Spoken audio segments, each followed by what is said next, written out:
దోశ గొంతులో ఇరుక్కొని చచ్చిపోయాడు ఒకడు. ఎక్కడో తెలుసా? నాగర్ కర్నూలు జిల్లా కల్వకుర్తి. 41 సంవత్సరం ఉంటుంది ఆడికి. పొద్దున్నే విస్కీ తాగాడు. పొద్దున్నే విస్కీ తాగేసి దోశలు వేయమన్నాడు. ఆవిడ దోశలు వేసింది. ఒకే దోశని 4 మడతలుగా చుట్టి దాన్ని చట్నీలో ముంచి దోశ మొత్తం నోట్లో పెట్టుకున్నాడు. నములుతూ నములుతూ ఆ కిక్కులో బయటికి తీయలేక, అలా అని మింగలేక, గొంతుకి లోపల సగము, గొంతుకి బయటికి సగము, అంటే నోట్లో సగం అలాగే ఉండిపోయి స్ట్రక్ అయిపోయింది.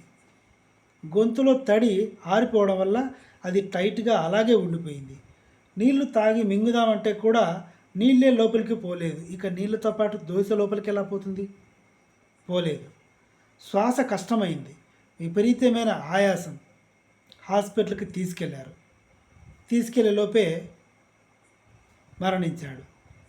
ఏదైనా సరే తాగుడు అలవాటు ఉంటే దానికి ఒక టైం ఉంటుంది. విపరీతంగా శ్రమ చేసేవాళ్ళు రాత్రిపూట 4 పెగ్గులు వేసుకొని పడుకుంటే హాయిగా నిద్ర వస్తుంది. ఇది తాగుతూ బతకాలి అనుకునే వాళ్ళు మాత్రమే పొద్దున, మధ్యాహ్నం, రాత్రి తేడా లేకుండా తాగుతుంటారు. ఈ మహానుభావుడు ఎవరో పొద్దున్నే తాగాడు. తాగింది ఏదో తాగి కొంచెం కొంచెంగా తినక రెచ్చిపోయి దోశ మొత్తం మడతెట్టేసి చట్నీలో ముంచేసి గొంతులో కుక్కేశాడు. అటువైపు సగం ఇటువైపు సగం ఇరుక్కుపోయి ఊపిరాడక అది శ్వాసనాళంలోకి కూడా ఆ ఫుడ్ దోశ వెళ్ళిపోయింది. ఇది కల్వకుర్తిలో జరిగింది. వీడియో నచ్చితే సబ్స్క్రైబ్ చేయండి. Thank you.